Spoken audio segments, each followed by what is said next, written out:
Assalamualaikum warahmatullahi wabarakatuh. Kembali lagi bersama saya Prasetya Fadi Aditya yang selama 30 menit ke depan akan menemani Anda dengan cerita-cerita menarik di sepak bola hanya di propaganda program Sepak Bola untuk Anda.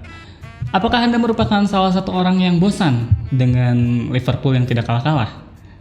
Tentu saja, doa Anda sudah dikabulkan karena Watford yang merupakan tim papan bawah berhasil mengalahkan Liverpool secara mengejutkan dengan skor yang tidak kalah mengejutkan, yaitu 3-0.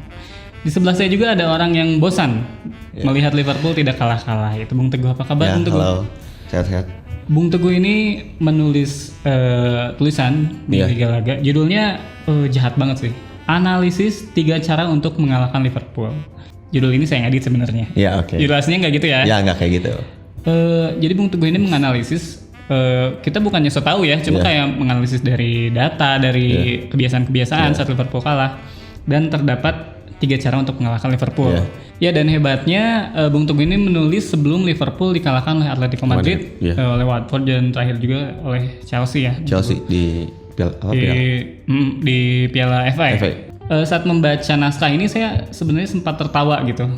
Mana mungkin Liverpool bisa kalah? Iya. Tapi setelah membacanya ya memang mungkin ternyata ya. Dan pertanyaannya adalah sebenarnya seberapa besar sih peluang tim-tim lain untuk mengalahkan Liverpool? Ya sebenarnya sih peluangnya ya namanya juga sepak bola ya.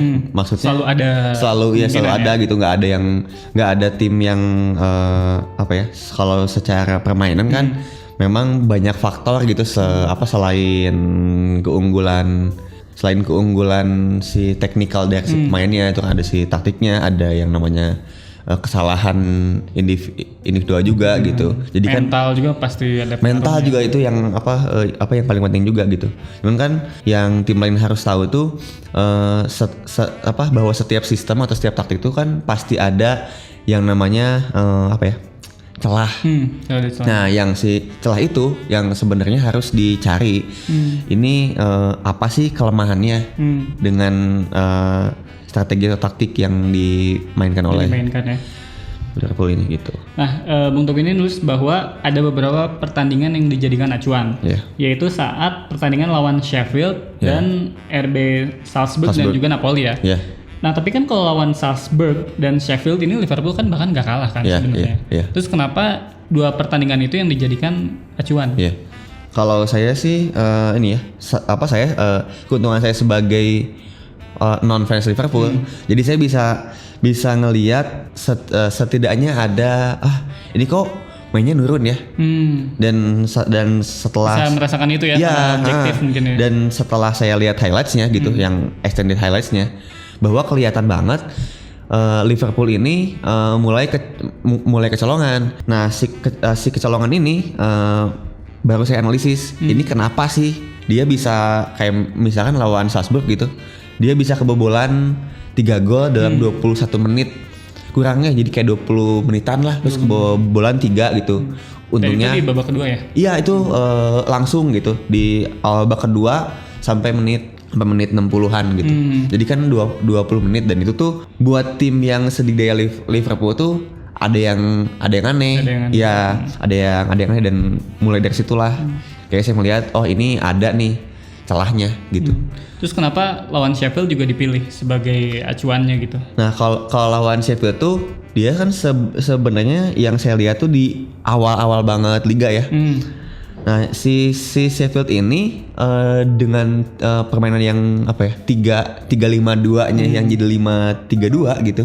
Itu tuh kelihatan bahwa si Liverpool ini kalau si bentuknya di press gitu, ditekan dari samping ke tengah, dia cenderung nggak efektif buat nyetak gol. Dan maksudnya terbukti gitu, Sheffield yang baru promosi aja kalahnya kecil gitu. Intinya setidaknya bisa menahan Liverpool gitu, bisa nahan gitu. Memang kalau kita bicara soal sepak bola nih, mesin utamanya kan ada di lini tengah ya. Sebenarnya kalau kunci Liverpool di lini tengah itu siapa sih, Bang? Kuncinya pasti ya Fabinho.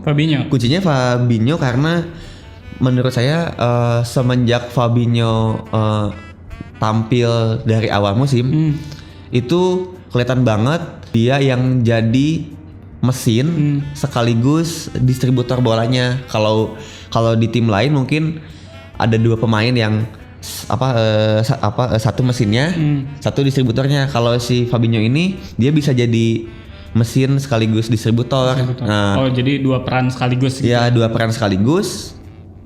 Yang mana si 2 pemain sayapnya ini juga luar biasa gitu.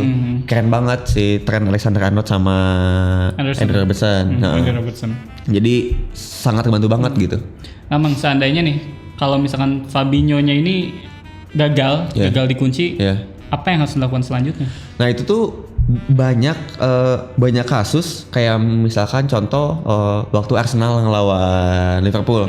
Itu saat itu tuh Arsenal waktu pelatihnya masih Emery, dia tuh sampai ngurung banget si Fabinho-nya. Nah, yang terjadi adalah malah jadi bumerang juga buat justru malah jadi bumerang saat dia mengunci karena ketika Fabinho dikurung, yang biasanya dia bisa supply-nya pendek atau supply-nya menyamping sama si back sayap, malah jadi direct ke depan. Dan itu tuh ya bahaya juga karena kan dengan pendekatan false nine-nya si Firmino. Nah, si Firmino bisa jadi wall gitulah, bisa jadi penahan buat bola baru dikasih ke Salah sama Mane ya gitu. Emang tahan dulu, jangan kemana-mana karena setelah yang berikut ini kami akan kembali tetap di Propaganda, program sepak bola untuk Anda.